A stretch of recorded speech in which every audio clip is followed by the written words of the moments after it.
Estás viendo Boreal Televisión, voz dominicana. Boreal Televisión presenta. Con nosotros, bienvenidos a este Café con Leche, que es la entrevista de este bloque informativo que produce Boreal Televisión para toda la República Dominicana a través de sus canales 20 y 30 de Aster, 20 para la región del Cibao, 30 para el sur y el este del país, igual 293 de WIN y 76 de Claro en toda la República Dominicana. Abrazos a todos los que nos sintonizan a través de las distintas plataformas internacionales también. Y tal como habíamos anunciado en el programa anterior, hoy vamos a conversar con la doctora Lady Ureña, oncóloga. Vamos a hablar del cáncer de próstata en este mes que se habla de la prevención del cáncer de próstata, y agradecemos a la doctora Ureña que haya aceptado a venir a conversar con nosotros sobre este particular. Bienvenida, doctora, a esta su casa, Boreal Televisión, y al Café con Leche. Muchas gracias. Para mí es un privilegio estar aquí y poder compartir un poquito de los conocimientos. Yo quería, antes de comenzar, yo quiero que usted porque yo sé que Atahualpa tiene muchas cuestionantes, pero yo quiero saber... ahí viene que yo siempre soy el que tengo, sí, ¿verdad? Sí, en la pausa. Sí. Yo quiero saber cuál es la función de la próstata. Bueno, la próstata es una glándula que produce todas las hormonas masculinas. O sea, ahí vamos desde lo que es la función reproductiva hasta funciones ya que vienen con lo que son los rasgos masculinos per se. Entonces, es algo inminentemente necesario para la vida. Vital. No solamente para la vida masculina, sino también la vida humana, porque sin hombre no hay mujer también. O sea, sin hombre y mujer no hay otro ser vivo. O sea, debe de darse el acto sexual, ¿verdad?, para que hayan otros individuos. Entonces, es fundamental. Benito debió incluir entonces el papel en la reproducción de la próstata. La reproducción normal. Exacto, la función. Por eso Vital. Pregunté en sentido general de la función de la próstata, para que la gente entienda de aquí en adelante por qué se toma tanto en cuenta este cáncer de próstata y el aumento que ha tenido.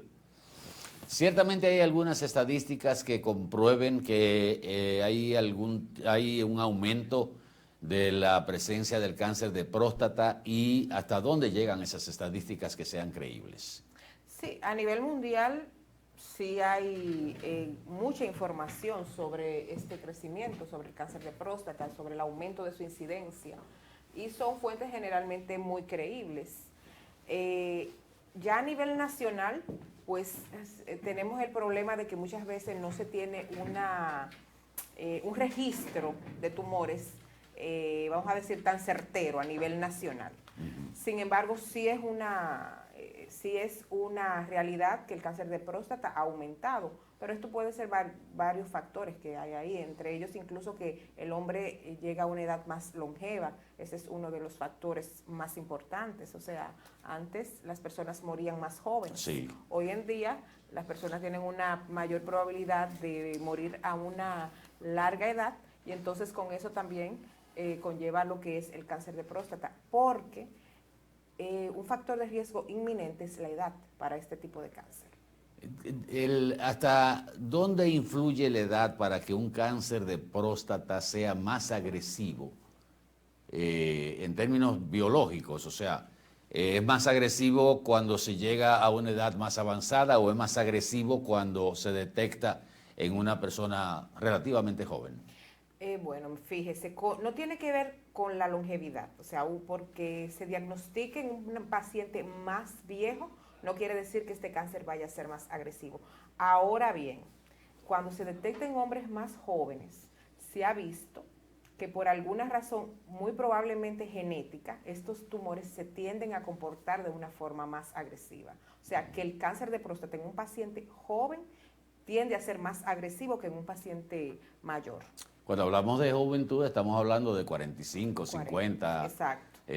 55 hasta 60 años. Exacto. Doctora, ¿cuáles son las señales o los indicios que un hombre puede tener para despertar la alerta? Bueno, Son varios signos y síntomas que pueden darse. Muchas veces los hombres lo van a confundir porque, ¿verdad? Conforme pasan los años, la próstata va a aumentar de tamaño. Pero está lo que es la nicturia, que es que el hombre se para mucho en la noche a orinar. También está la polaquiuria, que es que orina un poquito, vuelve, se queda con el deseo y orina varias veces, pero de a poquito. Está también lo que es el dolor durante las relaciones y la eyaculación sobre todo. También puede haber lo que es sangre en el semen, puede pasar. Puede haber también disminución del chorro al orinar. Y entre ellos, esos son como los síntomas que nos hablan de un cáncer que puede ser temprano. O de que hay algún tipo de irregularidad. Sí. Algún tipo de alteración. Porque, ojo, esto también, sobre todo los cambios de síntomas urinarios, pueden darse cuando es una hiperplasia prostática, que también se puede dar. Pero eso, por eso es la importancia. Expliquemos qué es la hiperplasia. Ok, es el agrandamiento de la próstata, que es algo que ocurre de forma normal y fisiológica en todos los hombres después que van envejeciendo. O sea, ya un hombre de 60 años no tiene el mismo tamaño de la próstata de cuando tenía 40. Y eso es algo que es normal. Y ese agrandamiento va a llevar a cambios en algunas formas de, o sea, algunos síntomas que podrían ser confundidos para lo que es también el cáncer de próstata. Entonces, por eso es tan importante la parte del tamizaje, porque ese paciente puede ser detectado con un cáncer temprano. Aún un hombre sin síntomas podría hacerse. Hablando de síntomas, el ¿es asintomático o son detectables esas señales que usted dice? Claro, una persona que se levanta 5 veces en la noche a orinar es un síntoma de alarma, ¿verdad? Porque no es normal. Claro. O una persona que empieza a gotear, como dicen la gente popularmente, también es un síntoma que puede alertar al paciente. Pero hay un procedimiento que está en discusión, o sea, no en discusión. Vamos a decir que hay muchos hombres que se resisten al tacto rectal. ¿Hasta dónde se ha planteado ahora? Inclusive estaba leyendo que hay urólogos, hay oncólogos que hablan y urólogos que la próstata no se debe tocar, que la detección de la irregularidad se puede hacer por el examen del PSA. Sin embargo, hay gente que sigue insistiendo en que el examen más idóneo es el tacto rectal. Es un complemento, realmente, pero el tamizaje como tal, hoy en día se hace con el PSA, o sea, en sangre. Ahora, el tacto rectal es algo complementario, porque al hacer el tacto podemos valorar la consistencia de la próstata, que generalmente es una consistencia gomosa. Si esa próstata está dura, indurada, tiene alguna irregularidad, pues ya es un dato de alarma de que puede haber un tumor. Es casi, vamos a decir, eso es casi 100% seguro que si se tienen esas condiciones al palparla, se trate de un cáncer. Ahora bien, el tamizaje se puede hacer con el PSA sin ningún problema, porque realmente van a haber valores que nos van a alarmar. Entonces, es una prueba sencilla que se puede hacer simplemente con la toma de una muestra de sangre y que es muy fidedigna y que se ha visto que es muy precisa a la hora de ayudarnos a detectar un problema prostático a tiempo. O sea, vamos a traducir esto en buen español. Si usted tiene un PSA dentro de los parámetros, no tiene que ir a hacer el tacto rectal. Generalmente sí lo van a complementar. Yo voy a morir virgen, doctora, entonces, no, hay que desde tener ahora, pero como le he tratado mucho el tema de los tabúes que hay, me gustaría hablar del tratamiento, que es una de los choques más impactantes que tiene el hombre cuando le dicen usted tiene cáncer de próstata, porque lo asocia a una disfunción eréctil, aunque hay muchos avances que podríamos hablar de eso en términos de cirugía, podríamos tratar exactamente entonces las diversas formas de tratar un cáncer de próstata y los avances que hemos tenido tecnológicamente hablando. Pues tecnológicamente hablando, hay cirugías que van desde una cirugía, ¿verdad? Generalmente esto obviamente lo hace un urólogo a nivel transuretral, hay cirugías robóticas y hay procesos mínimamente invasivos donde el urólogo cuida ante todo pues esa inervación, pero eso va a ser en casos muy seleccionados, o sea, porque ante todo buscamos que el paciente salga, ¿verdad? Sin enfermedad.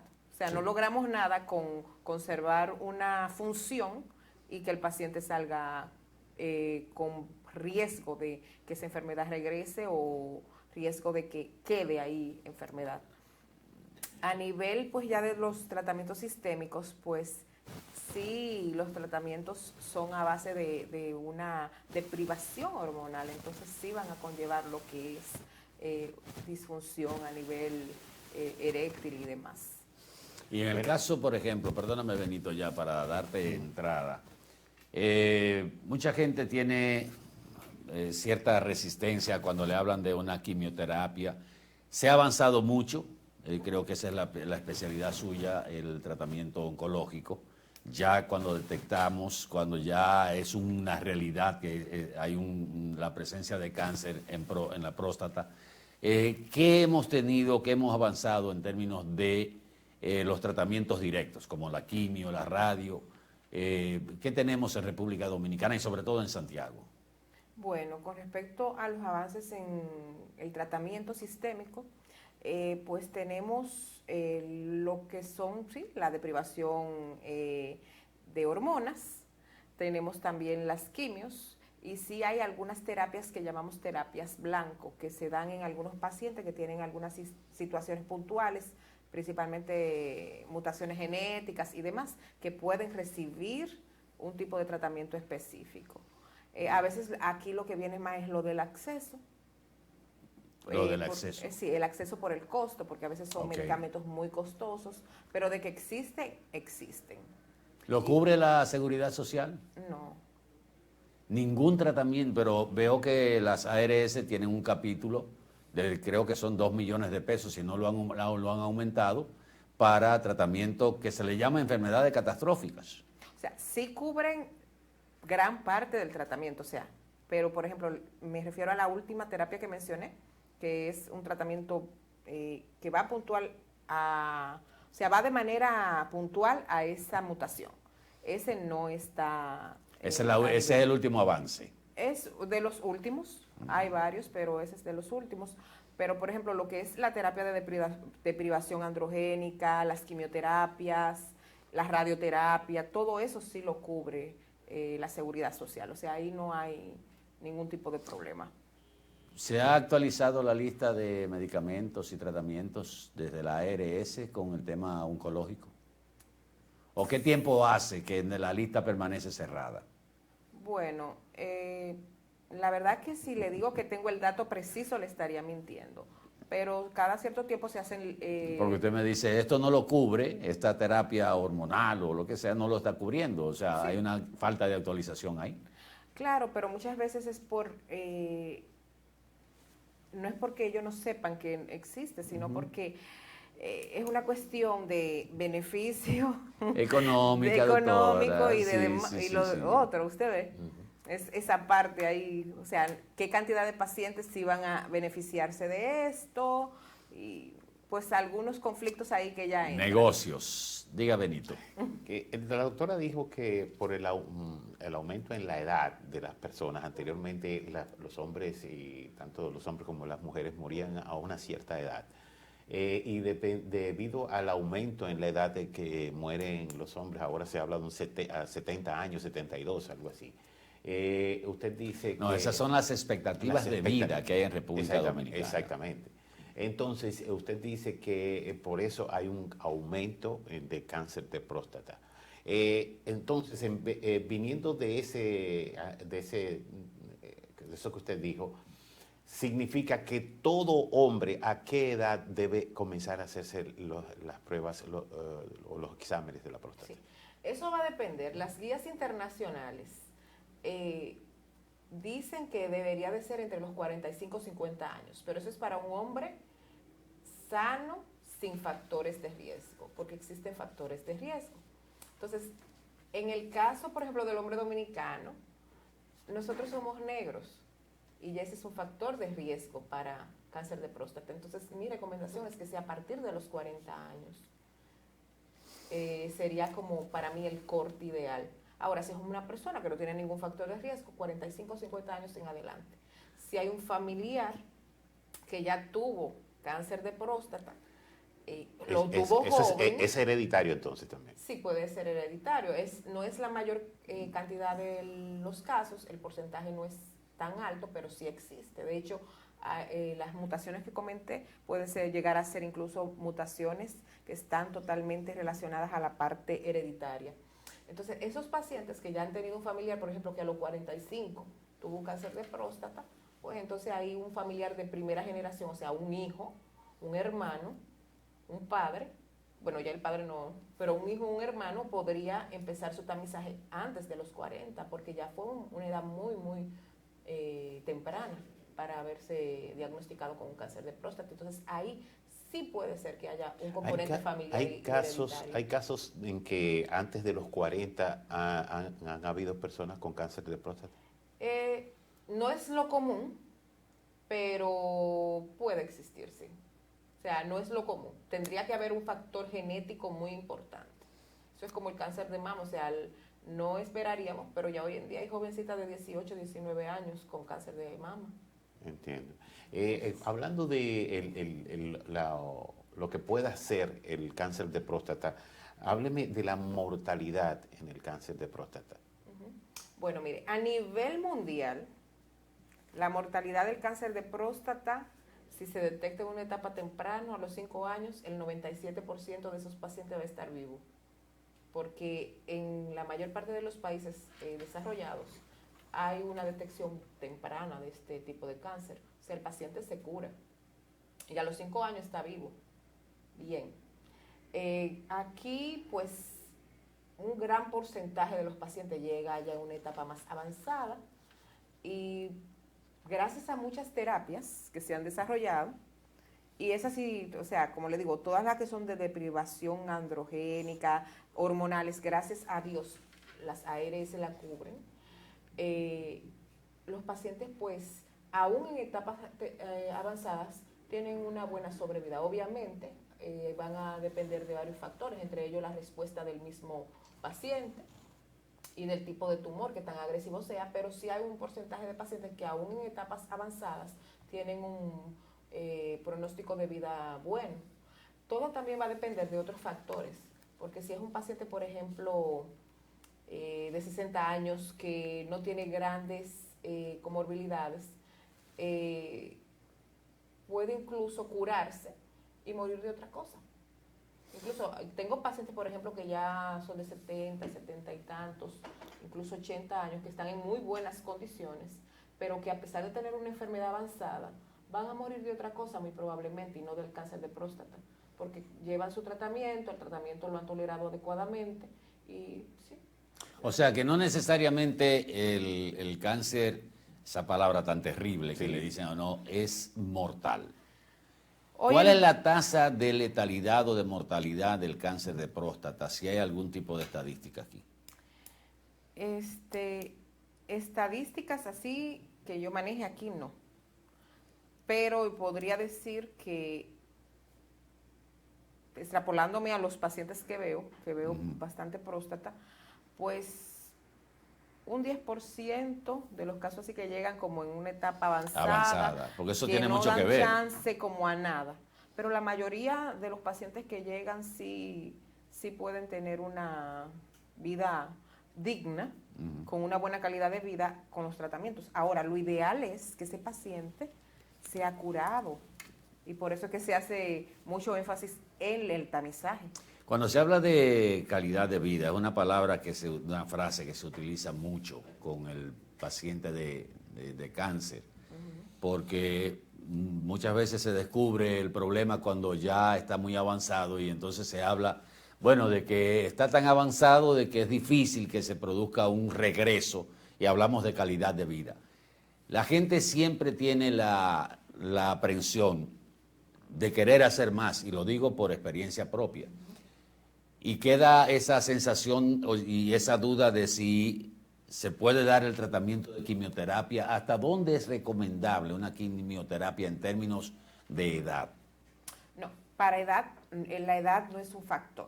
No es un factor que nos predisponga a no dar un tratamiento. Una persona mayor de 85 hasta de 90 años puede recibir un tratamiento de quimioterapia o radioterapia. Es correcto. Ahora, lo que sí es que si ese tratamiento, o sea, lo que para nosotros es importante es el estado funcional de esa persona, o sea, porque hay personas de 90 años que están en muy buenas condiciones, sin embargo, una persona de 70 puede estar en malas condiciones, entonces la edad no es un factor. Ahora bien, ¿cuándo decidimos no dar un tratamiento? Cuando entonces el beneficio no va a ser mayor a los efectos tóxicos de ese tratamiento. ¿Qué determina eso? ¿Cómo se determina? Bueno, eso lo determinamos viendo al paciente, ¿verdad? En cada Por consulta, supuesto. el examen físico, la historia, el paciente va a conversar con nosotros. Lo otro, los mismos familiares, en muchas ocasiones nos dan los datos, y lo otro es a nivel de las analíticas y los estudios. También hacemos estudios cada cierto tiempo, si vemos que un tratamiento no está funcionando. O sea, en algunos casos, para nosotros la función es incluso, o sea, un medicamento puede funcionar incluso solamente frenando la enfermedad, no es que la va a desaparecer. Pero si Sobre todo, como usted decía ahorita, que hay personas que pueden tener un cáncer de próstata y no morir de eso con un tratamiento que frene a la enfermedad. Exactamente. E incluso tener muy buenas respuestas de que ese paciente, no podemos hablar de curación porque llegó con una enfermedad metastásica, pero que todas las lesiones que tenía desaparezcan. Eso pasa en próstata. Pero cuando un estudio, por ejemplo, arroja que la enfermedad está progresando, pues no vamos a continuar el mismo tratamiento porque estamos dando unos efectos adversos sin un beneficio. Doctora, ya para finalizar, quería que usted me repitiera cuál es el proceso, por ejemplo, la edad en que uno debe comenzar a hacerse el Hace tamizaje rato que tú o el estás para PSA. eso, Benito, hace rato que tú estás para eso. Sí, pero yo te digo es que usted también, yo estoy señorito. No, pues no necesariamente, porque es que el tema de la... No, yo del- sí me he hecho bastante Pero que el eso sí. PSA, señores, la analítica de una persona debe hacerse en un estado sano, Sí. por lo menos una vez al año. ¿No es así, doctora? Es lo ideal.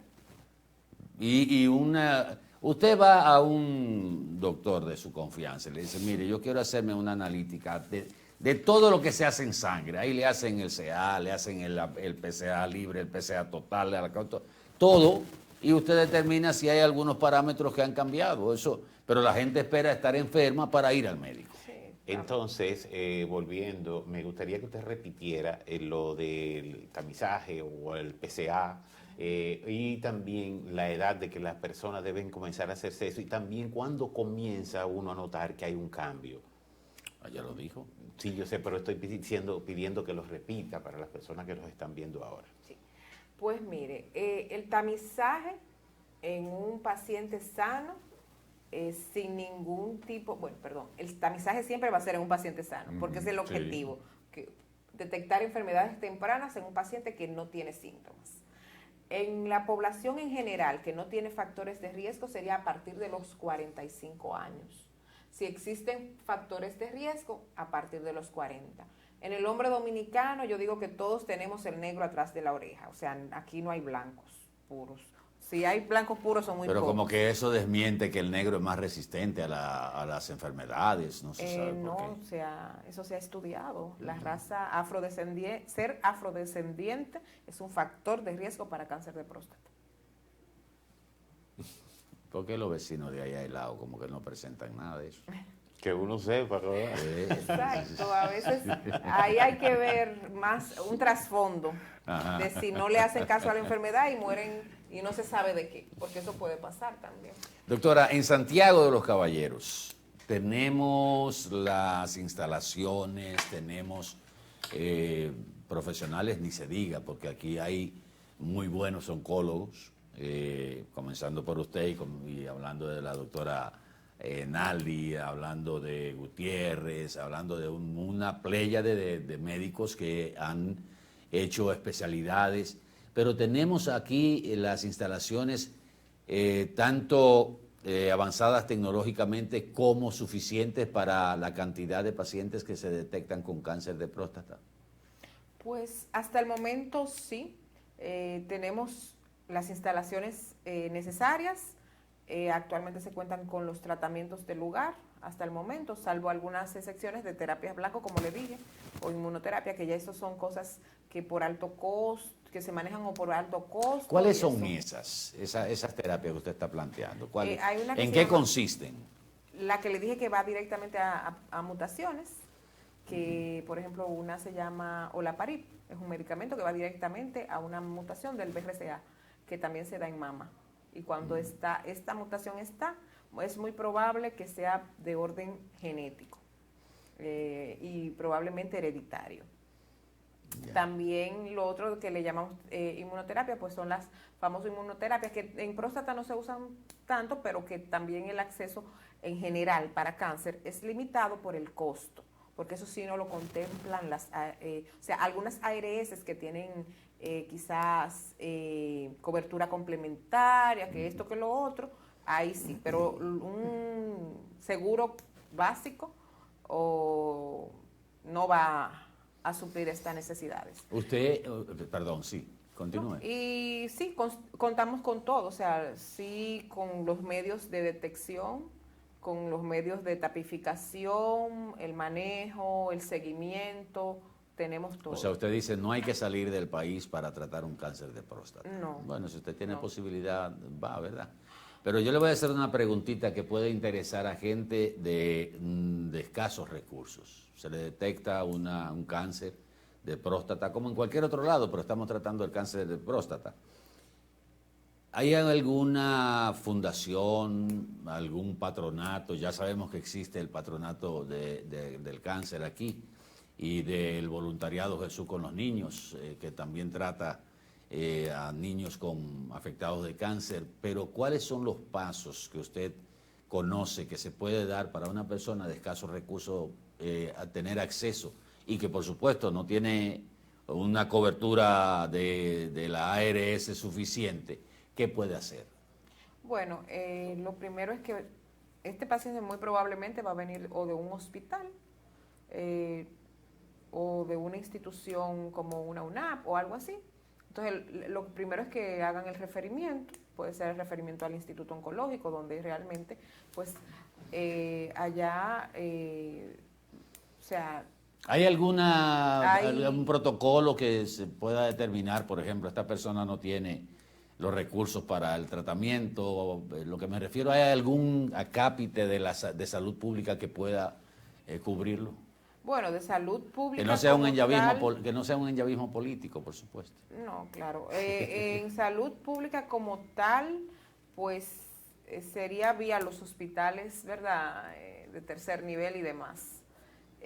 Pero así que yo le pueda decir como un proceso para ese paciente que no tiene nada, que se haga vía salud pública, no hay así un... Esas son las debilidades del Estado dominicano. Gracias, doctora, por estar con nosotros. Un placer tenerla aquí en el programa.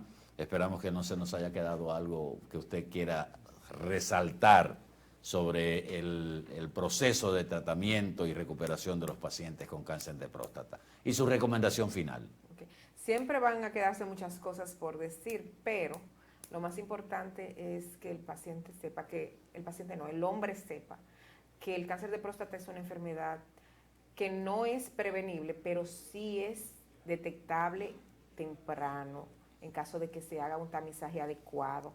Y esa enfermedad que es detectada tempranamente puede ser tratada y curada. Entonces, que ese paciente tenga una vida larga, productiva y sin ningún tipo de complicaciones.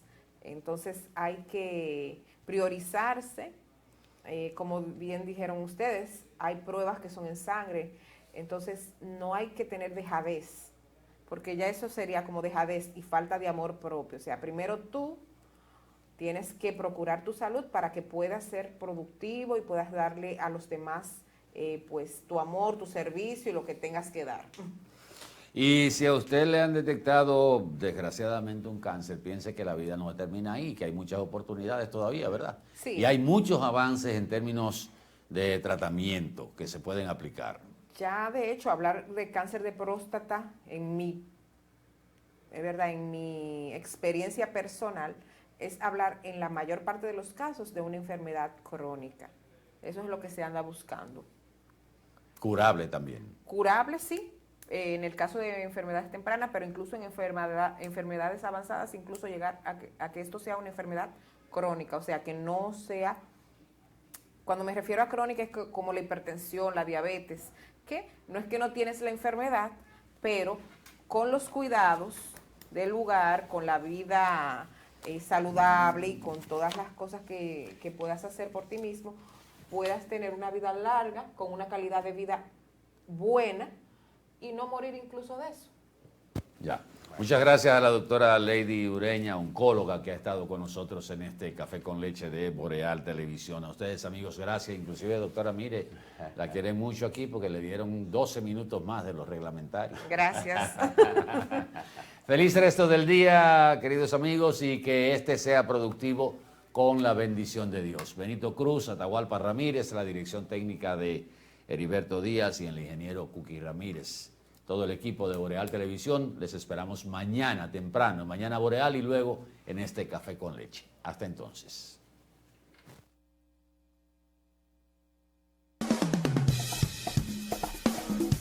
Boreal Televisión presentó